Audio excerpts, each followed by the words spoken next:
Hello, everyone. Thank you so much for joining us here today. My name is Alex Sautke. I'm with FHIR, and I will be the host for the next session.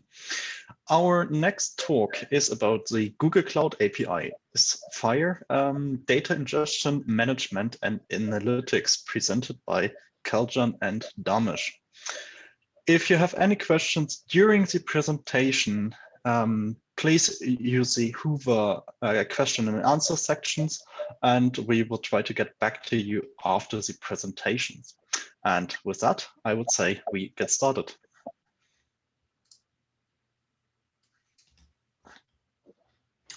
Well, thank you, Alexander. You can share your screen. Yeah.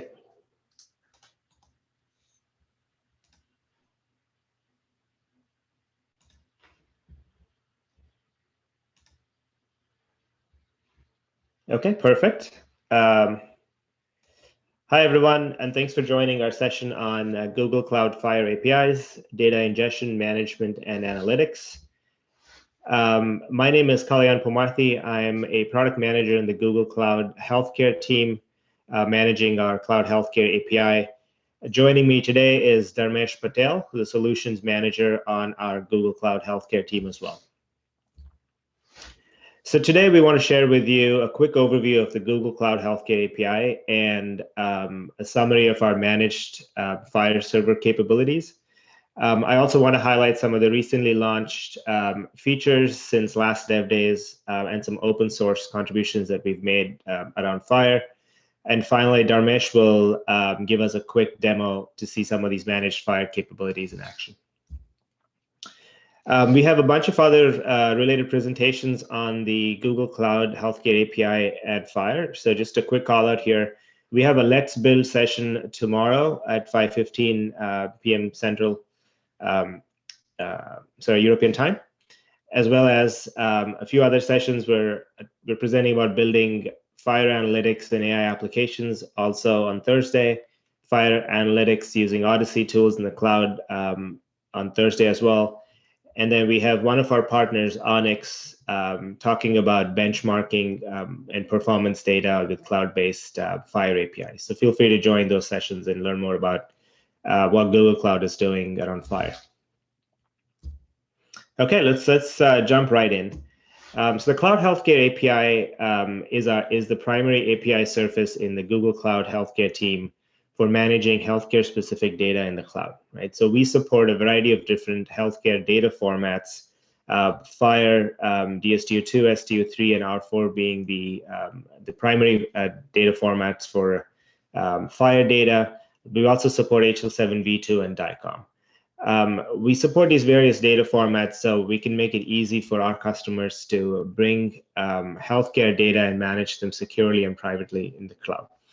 On top of the data management capabilities for these various data formats, we also provide a variety of different value-added capabilities. These are specific to customer use cases, and some examples are de-identification, which I'll talk a little bit as well, data transformation between these various data formats, natural language processing, etc.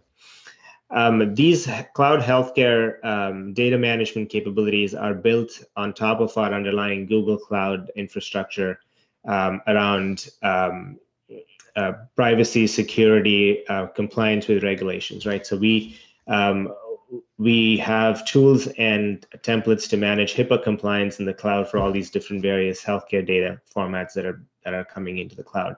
The healthcare API is also integrated with other Google Cloud applications such as BigQuery to make sure that not only is the data being stored and managed, but also exported to other systems for analytics, machine learning purposes.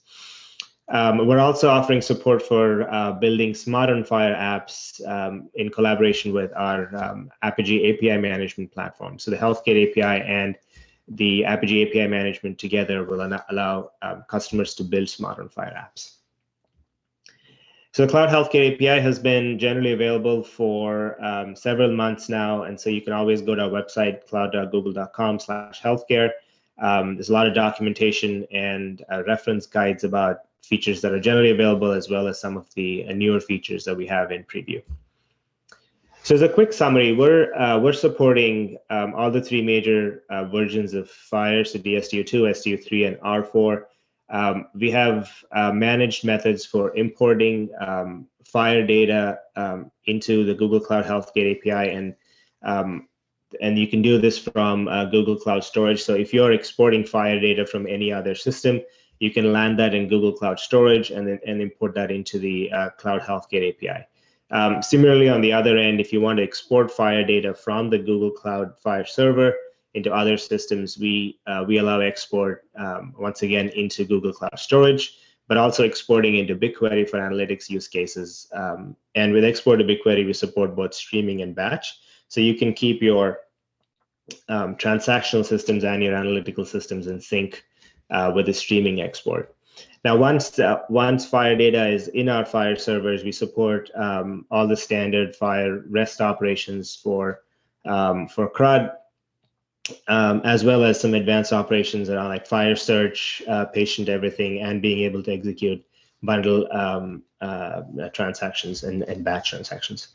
So we also support notifications. So we integrate with PubSub. So the primary use case for this is if you have applications that are downstream from the FHIR server looking for notifications on any changes to the FHIR server, you can subscribe to those changes and send information over to those downstream servers when any changes happens. And then finally, we offer de-identification, which I'll go into more detail, but this is the use case about removing PII information from FHIR resources. So this is a set of managed FHIR capabilities that we have generally available. There's a few others that you can go on our website and look up. We also have a few different services in preview. So I'd love for all of you to go try it out. A couple of them are new. So we recently launched support for validating profiles and implementation guides. There was a session right before this where Nick from our team presented about validation of FHIR profiles, and so that functionality is now available in preview. We're seeing adoption from this from customers around implementing, for example, US Core or Kalyan DaVinci profiles in their FHIR server. We've also launched the system level bulk export with support for _type and _since. This is in conformance with the bulk data standard. We also have a few other features in preview that we're looking for feedback on. So conditional updates and deletes, being able to conditionally update FHIR resources based on a search query, observation last n, retrieving the last n most recent observations based on a search criteria. And we've also launched a few terminology related operations of the $translate, be able to translate from one a code from one value set to another. So documentation for this is also available online. All right, so switching over to our data transformation capabilities, we recently launched two new data transformation mappings. So we've launched the CCD to FHIR mapping. So this is a set of data mappings that allow you to transform CCD XML files, documents into FHIR resources, FHIR documents. The link for this is here. So the link for our data harmonization is github.com, Google Cloud Platform, Healthcare Data Harmonization. Once you go there, you'll see some subfolders about various other transformation mappings. And so you'll find the CCD to FHIR mappings there as well. We also have DICOM to FHIR mapping, so you can take imaging studies and the tags in the imaging studies are mapped to FHIR resources and the references are mapped as well. So that allows you to translate or transform DICOM to FHIR. And we've had HL7v2 to FHIR mappings out there for a while.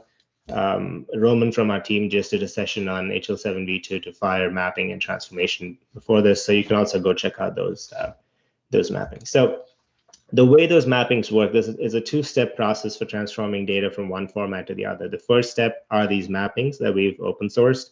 And so we use a language called WHISTLE, which is basically a configuration language that maps from one data format to the other. So it's a simple format that says, here's the input fields on the input, the source format, and this maps to the output fields on the destination format. So we've created a very simple structure that anyone can customize and use as part of their data transformation pipelines. And so while we've open sourced, what I showed in the previous slide is a set of these WSDL maps from one format to the other.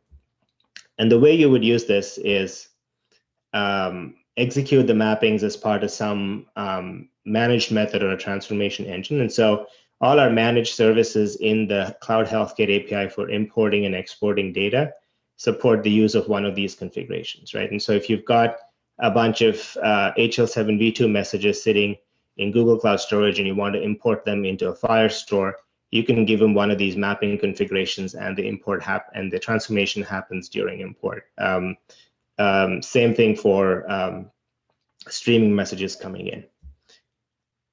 You could also use Cloud Data Fusion, which is our managed data integration service for building ETL pipelines.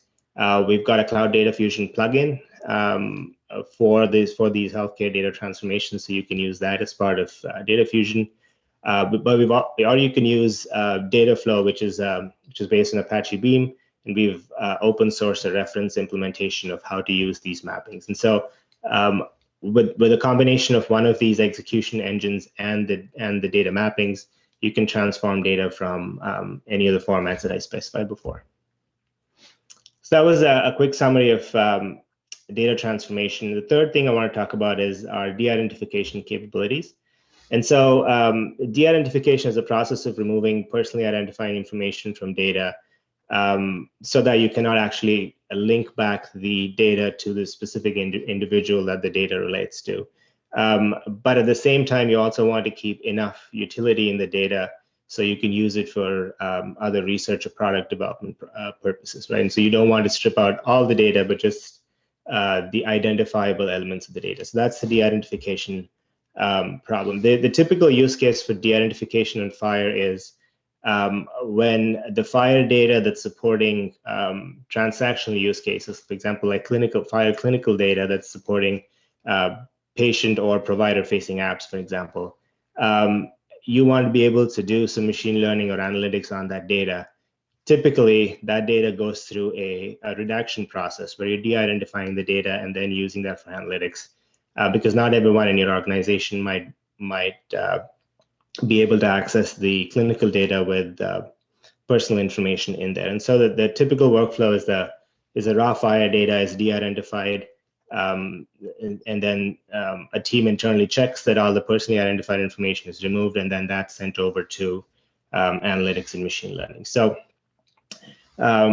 we have generally available a few different ways of doing de-identification on FHIR data. So we go element by element in the FHIR resources and provide options to either transform the data in the element. For example, if you've got a social security number, you could redact that, replace it with asterisks, right? Or you could just, for non-private information, you could just skip the field.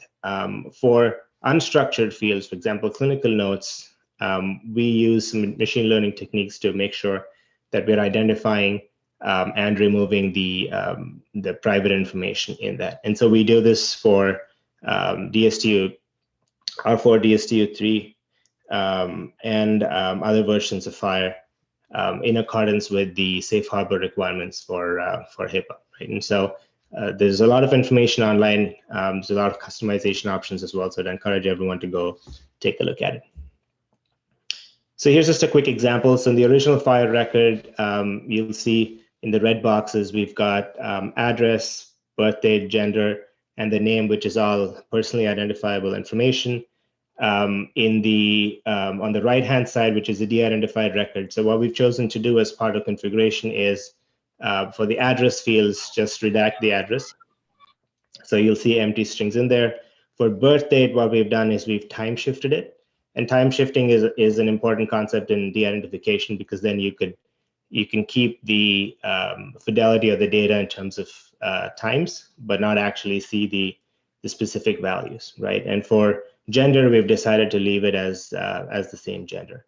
And name, you'll see is redacted but replaced with some generic text. So these are all different options of how you can de-identify FHIR records.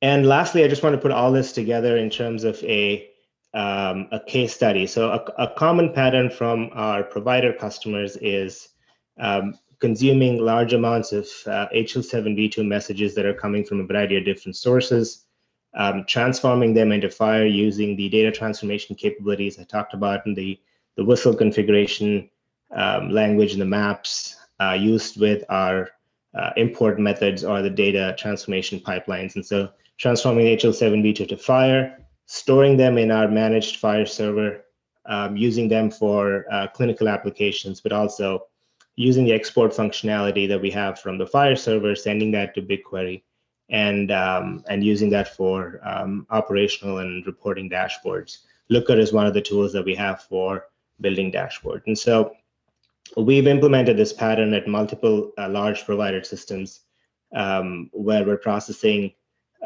several millions of HL7v2 messages and several millions of FHIR resources in our managed FHIR server that's running operational dashboards. In this instance, we built a few dashboards around COVID-19 monitoring.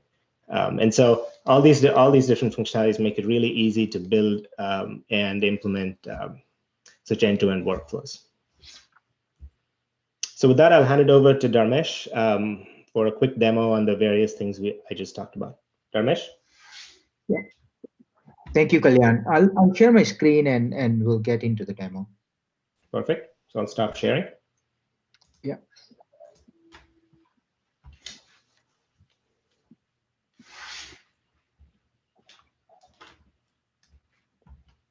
So I think in the next 10 to 15 minutes, what I want to cover is 5 things that you can do with Google Cloud Healthcare API or Healthcare Server, Healthcare FHIR Server specifically. What we're going to look at is how do you configure this FHIR server in Google Cloud? How do you ingest data in the FHIR server? And we'll take an example of taking HL7v2 data, transform it through the pipeline or the harmonization components that Kalyan talked about in the slides, and then convert it into FHIR and store it into the FHIR store. We'll also look at the de-identification function. How do you de-identify your data?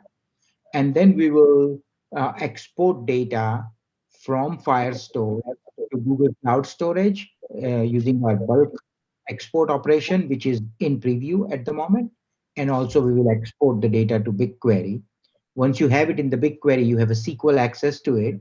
So then I'll demonstrate a Looker dashboard, which is a visualization tool that connects to BigQuery, and you can create beautiful reports and dashboards on top of your analytics data store, which is in BigQuery. So first I will go over and configure a FHIR server in Google Cloud. And there are 5-step process. You have to create the FHIR store. And then in order to implement the profiles, which I think you might have heard in the previous session from Nick, you have to import the implementation guide resources into the FHIR store. Then you have to enable them, and then you can ingest the data. And at that point, when you ingest the data in the FHIR store, which is enabled with the implementation guide, your FHIR resources will be validated against the profiles that you have already imported. So we'll look at that, and then we'll finally browse the data that we import into our FHIR store. I have already created a FHIR store for this, so that we don't have to, in interest of time, we can just reuse that FHIR store. So this is Google Cloud Console, and as you can see here, from the top navigation menu, you can navigate to the healthcare area. And then once you are in healthcare area, you can access the data sets and the FHIR store and other type of stores. So here I have FHIR store, which is of type of version R4. And what I'm going to do is, what we're going to do now first is we're going to look at the current configuration of the FHIR store by executing a REST call on the FHIR store. So I just did a get on the Firestore to understand the configuration of the Firestore. So as you can see, the name of the Firestore is default Firestore, which is this one. It is part of the default data set in US Central, and it is part of this GCP project. We have streaming config turned on so that the data can be streamed to BigQuery, and I'll cover that in detail later on. And so this is how you would basically browse the you can see the configuration of your file server. Moving on to the next step is we will import the implementation guide. Right now, there's no implementation guide enabled on this, or no profiles have been imported into this Firestore. So for any purpose, that any use case that you want to implement with your Fire server, you need to first bring in those profiles in. For this demonstration, I'm using US core profile. So I have this another REST API call that I'm making to import resources which I already have. The resources are implementation guide resources, which are from US Core 3.1 version of the file, and I have those already stored into a Google Cloud storage, and we will use that to load the data. Actually, let me see where it is. Yeah, this is the Fire browser. Yeah, here. So these are all the resources that comes with the implementation guide. And I think Nick talked about this. There are search parameters, there are structure definition files. All these are Fire resources. When combined together, they form an implementation guide. What I'm going to do is I'm going to ingest that implementation guide by running this import function on the Firestore. So it's going to in bulk import all of these resources into the Firestore. So it fired up an operation. I can go look at the status of the operation in the browser, and it is running. Once it completes import of this, the next we are going to do is we're going to run another command or another REST API to essentially enable the implementation guide. And this is the command for doing that. So what we're doing is we are patching the existing default Firestore, the Firestore that we've been looking at, and then we are adding validation configuration in the Firestore. So what we are saying is we will enable the profile validation, and then we want to enable the profile validation for US core profile, which is this one. And I've already imported all these resources. The import was successful. So now I will run the patch command or API, REST API, to patch the Firestore and add the validation config. So now, as you can see, that in addition to the streaming config, now I have this additional validation config added to the Firestore. So now my Firestore is ready to validate the resources as I import or insert. I have a sample resources here. I have two patient resources. One is invalid for US core profile, and another one is a valid as per US core profile. So I will first try to insert the invalid patient and see the error, and then we'll insert the valid and look at the browser.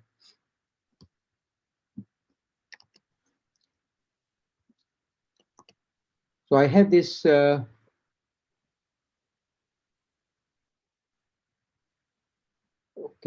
hold on. I think I didn't copy the full command. So I'm executing another REST call to put a patient resource inside the Firestore. It's going to take the data from this particular file and try to insert it. And this particular file contains invalid patient resource, which is not conforming to the US core profile. So it should result in an error. And yes, there is an error here. And the error is because the slice, the birth sex value is not as per the US birth core extension defined in the US core profile. So I have another patient resource, which is a valid patient resource, where I have fixed this error. And I'm going to run that again, and that would basically insert the patient into the Firestore. And this time I'm running the valid patient. And so now I think it has been successfully inserted. Amy Shaw is the user, and let's browse the Firestore. So as you can see, we looked at this. This is this default data set. Default Firestore is what, and this is a nice little tool, which is this is a preview. We are working on this. It is not yet available it's not generally available, but you can use this to browse your data in the Firestore. We are looking at the patient resource, and then we want to look for uh, a patient called Amy V, which is Amy Shaw, this one. We just inserted this patient, and you can look at the JSON file, the resource itself, as well as you can have a more prettier version of it. So with this FHIR browser, you can look for all the resources that we are supported. You can search for your data and so on inside your Firestore. So that is the first part of my demo in setting up the FHIR server in the Google Cloud.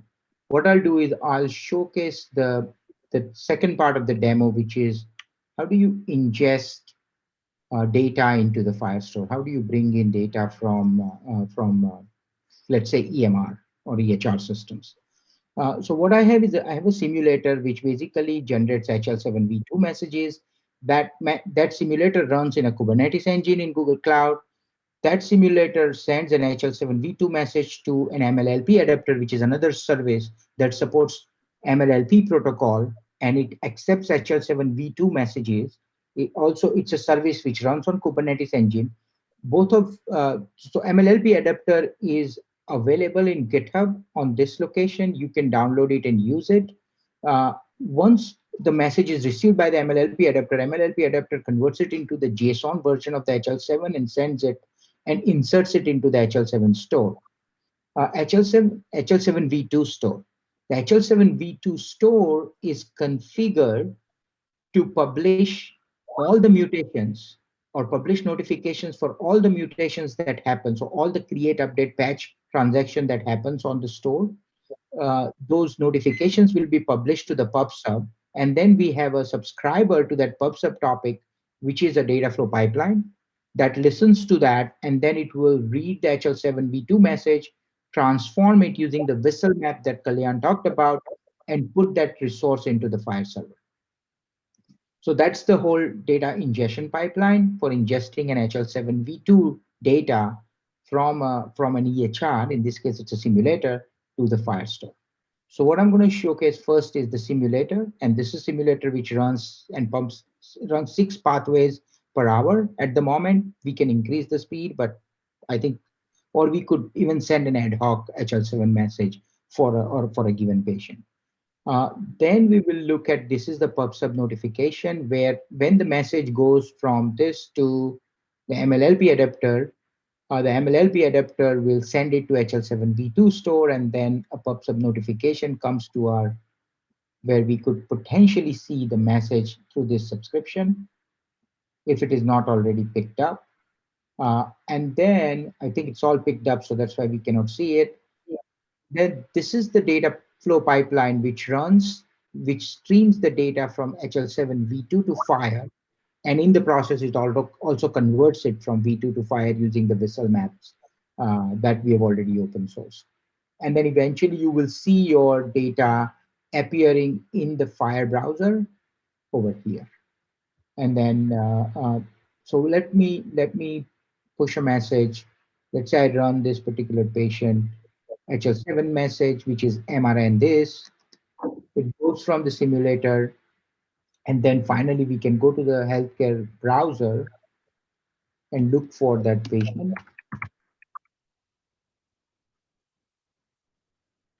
And it as you can see, there is this particular patient that has just arrived, and this is the MRN for that patient, and it is just executed right now. Now, because we have a lot of other resources that we create, and the reconciliation that you must have listened in the previous session, the reconciliation has not been implemented on this pipeline. You can see duplicate resources, but this is by design. We have not reconciled these resources. Once we reconcile it, it will resolve to one single resource in the Firestore. So that is how you would potentially bring in your data into the Firestore.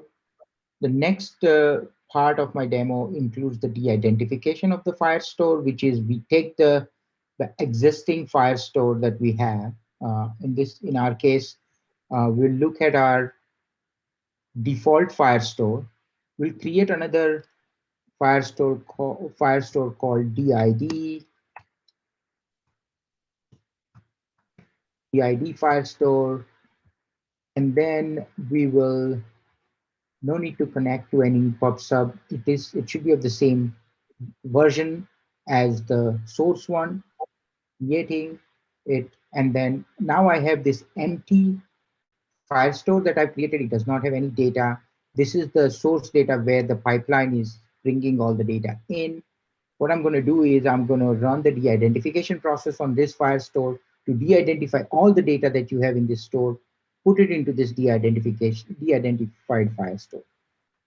And you just do de-identify, and then you select the data set, and then you select the target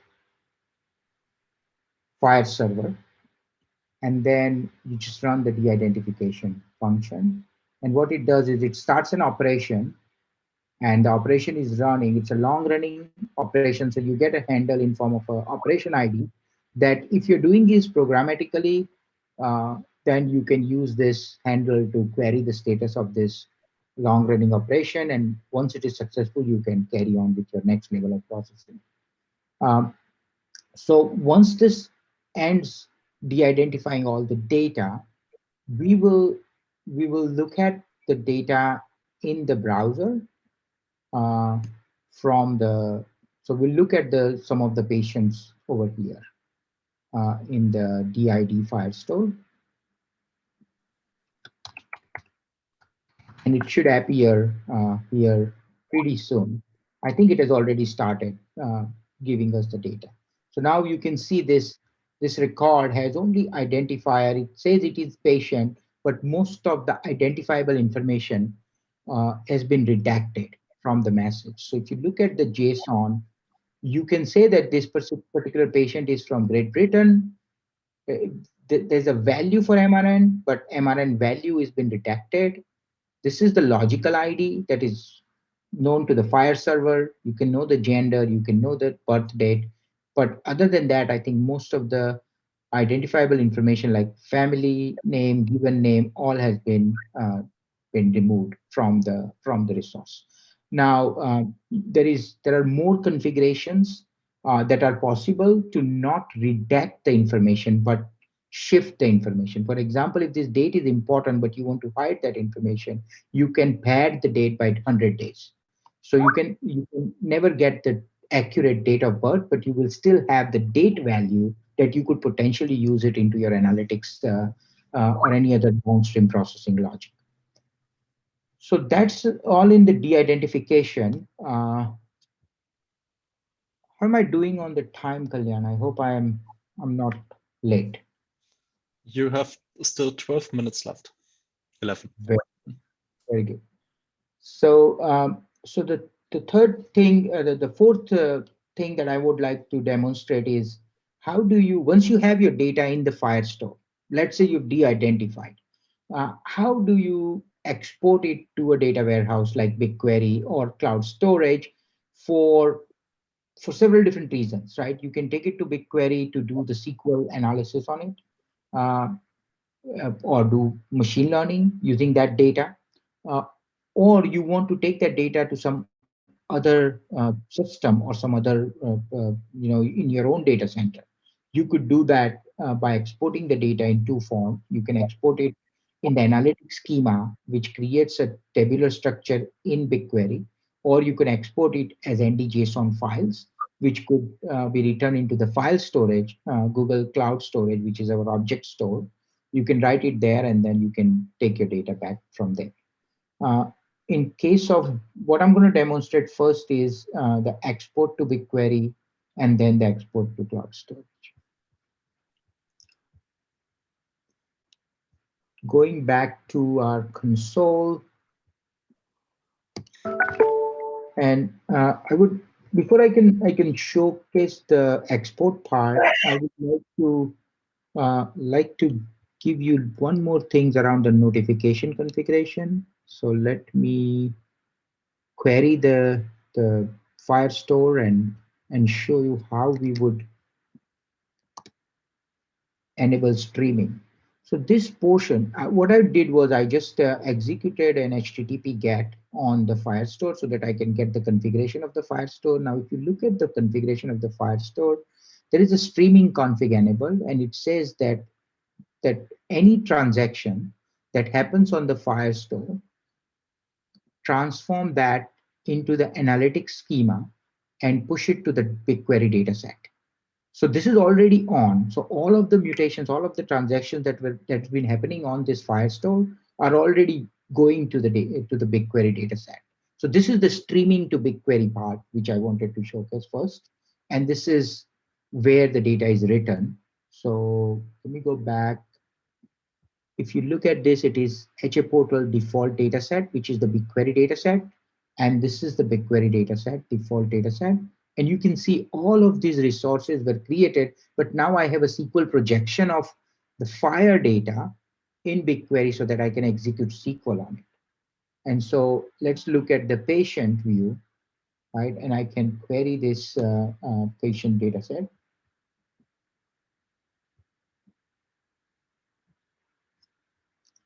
So if you look at this, there are,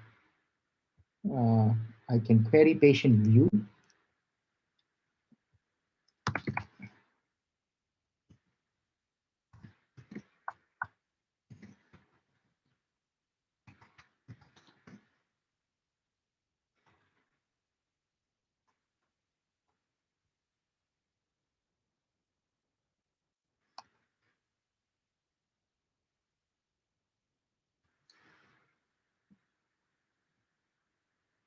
I got all this, it was, yeah. So this is the patient that you can query using the SQL. And this is very simple example of a SQL, but you can do all kind of things with this. And you have all your data available here that you could use. Now, what I'm going to do is for the export to BQ, I'm going to create another data set called default data set 1, and it's an empty data set, right? There are no tables in it. And then we'll go back and we'll run the export function to export all the data that I have in the Firestore to BigQuery with just one command. And let me get the command.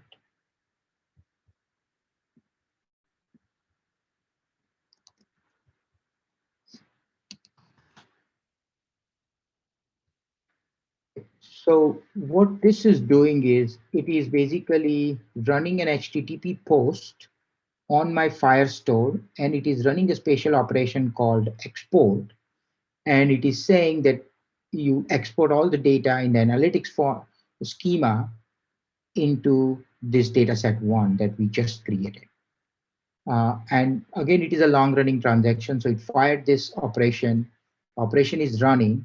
And once the operation is finished, what you will see is inside your BigQuery, there will be data populated in this particular data set. Right now, we don't have any, but eventually we will see some data here once the operation finishes its execution. I think it was successfully done, export resources. So let's go here, refresh this, and we should see it. So that's export to BigQuery.